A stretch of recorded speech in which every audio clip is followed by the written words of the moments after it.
దేవుని పేరట మరి గుడిశాల సాయమ్మ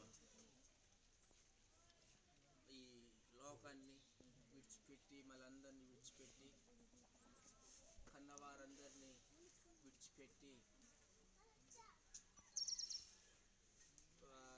దేవుని సన్నిధిలో ఆమె చేర్చబడి ఉన్నది కనుక ఆమె యొక్క 10వ రోజు జ్ఞాపకార్థంగా ఈ రీతిగా కూడుకున్న అయ్యగారికి మరి కూడుకున్నటువంటి నాయకులు, పెద్దలు, బంధువర్గ సభ్యులందరికీ నా హృదయపూర్వక వందనాలు. ఆ బిడ్డకు ఆమెకు ఎటువంటి ఇబ్బంది లేనిటువంటి ప్రదేశంలో చేరిందామా. ఈ లోకంలో ఉన్నప్పుడు ఎన్ని అనుభవాలు సార్ చెప్పారు, కొన్ని అనుభవాలు ఇంకా ఉన్నాయి కానీ కొద్దిగా పైకి చెప్పినట్టు అనిపించింది, లోతుగా చెప్పలేదు.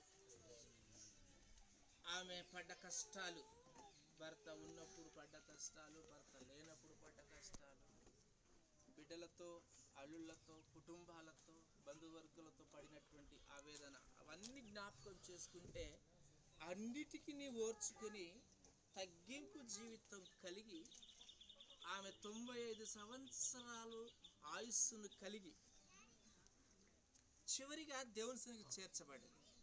కాబట్టి ఆ బిడ్డ యొక్క చివరిగా మనం ధ్యానించుకుని ఇవాళ ఒక రోజే, ఇక రేపటి నుంచి నువ్వెవరో నేనెవరు అసలు ఆమె గుర్తు తెచ్చే వాళ్ళే ఉండదు. సాయమ్మ ఎవరంటే చచ్చిపోయి ఎప్పుడయ్యా అని అంటారు కానీ అవునా ఆమె గురించి కొన్ని తలంచి బాధపడి ఆమె ఇంటికి వెళ్ళి పరామర్శించాలనేది ఆలోచన ఎవరికి ఉండదు. ప్రసంగిలు అంటాడుగా, జన్మదినానికి వెళ్ళుట కంటే మరణ దినానికి వెళ్ళుట మంచిది అంటాడుగా. పుట్టిన దగ్గర పరుగెత్తుకుంటూ పోతారు, కేక్ కట్ చేస్తున్నామంటే యమ పరుగెత్తుకుంటూ వస్తారు. కానీ అక్కడ పోతే సుఖం లేదు.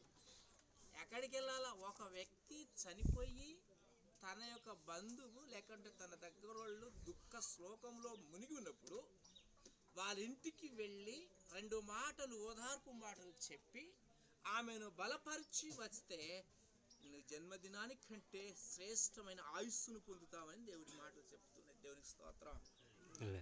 కాబట్టి మనం చదివినటువంటి భాగంలో దేవుని యొక్క ఆత్మ దేవుని దగ్గరికే చేరాలి.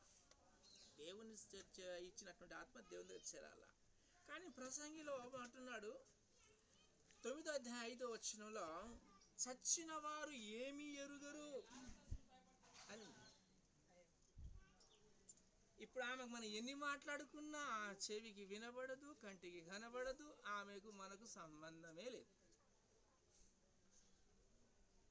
కానీ ఆ బిడ్డ యొక్క పిలుపును చూడవలసింది ఎవరయ్యా అంటే ఆమె గర్భంలో పుట్టినటువంటి వారు, ఆయన కడుపులో పుట్టినటువంటి వారు, బిడ్డలు కావచ్చు, కొడుకులు కావచ్చు.